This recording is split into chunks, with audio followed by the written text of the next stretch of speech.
নমস্কাৰ পুনৰ স্বাগতম জনাইছোঁ আপোনালোকক মোৰ ইউটিউব চেনেললৈ মোৰ অকণমান চৰ্দি লাগি আছে সেইকাৰণে অকণমান মাতটো মোৰ বহি গৈছে আজি খুব এটা ভাল খবৰ বিশেষকৈ জিটি পিজিটি টেট কাম ডাইৰেক্ট ৰিক্ৰুইটমেণ্ট এক্সাম দিয়া কেণ্ডিডেট সকলৰ বাবে মানে যিসকল প্ৰাৰ্থী প্ৰথম লিষ্টৰ পৰা বঞ্চিত হৈছিল বা 0.25 0.5 0.75 বা 1 বা 2 কাৰণে বঞ্চিত হৈছিল মেৰিট লিষ্টত তেখেতসকলৰ নাম অহা নাছিল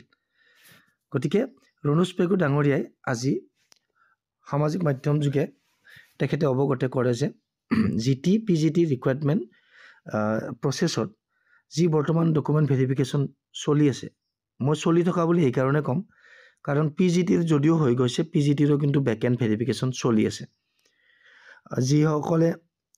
অফ কেম্পাছ বিএড হওক মাষ্টাৰ ডিগ্ৰী লৈছিলে তেখেতসকললৈ এটা সময়সীমা বান্ধি দিছে ইউনিভাৰ্চিটিৰ পৰা মেইলৰ ৰিপ্লাই আহিব লাগিব 30 দিনৰ ভিতৰত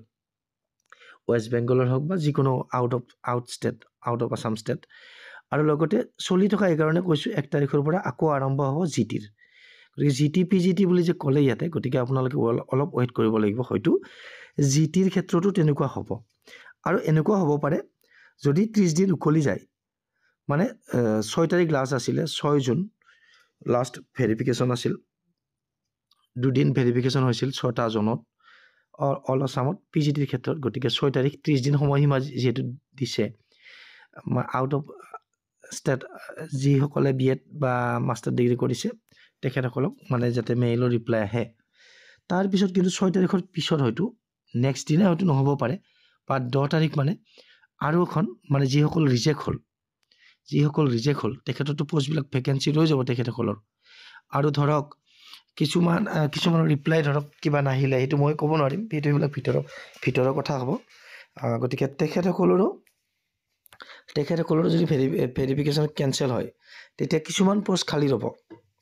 সেইটো এটা হয় আৰু ইয়াতে বৰ্ডাৰৰ কথা কৈ আছিলে একো নাই বাৰু বৰ্ডাৰ থকাখিনি সকলোৱে পাই যাব যিয়ে নহওক 5-10 যিমানটাই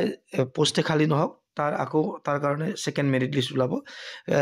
বহু কেইজন কেণ্ডিডেট সোমাই যাব আৰু তেখেতসকলে আকৌ নতুনকৈ আকৌ ষ্টিপুলেটেড মানে যিটো টাইম পিৰিয়ডৰ ভিতৰত তেখেতসকলক আকৌ মাতিব ভেৰিফিকেশ্যনত ঠিক তেনেকৈ জিটিৰো 1 তাৰিখৰ পৰা যিটো ফ্ৰেছ ভেৰিফিকেশ্যন হ'ব সেই ভেৰিফিকেশ্যনৰ পিছত বহু কেঞ্চেল হ'ব বিভিন্ন কাৰণত মই এইকাৰণে কৈছোঁ হ'বই মই কেঞ্চেল হোৱাটো নিবিচাৰোঁ কিন্তু কেঞ্চেল হ'বই কিছুমান আৰু তেখেতসকলকো হয়তো টাইম দিব এমাহ মানে বেকএণ্ড ভেৰিফিকেশ্যন বা আউট অফ ষ্টেট যিসকল ডিগ্ৰী লৈছে গতিকে তাৰপিছত নেক্সট এখন নিশ্চয় ওলাব আৰু ইয়াতে 1-2 নম্বৰৰ কাৰণে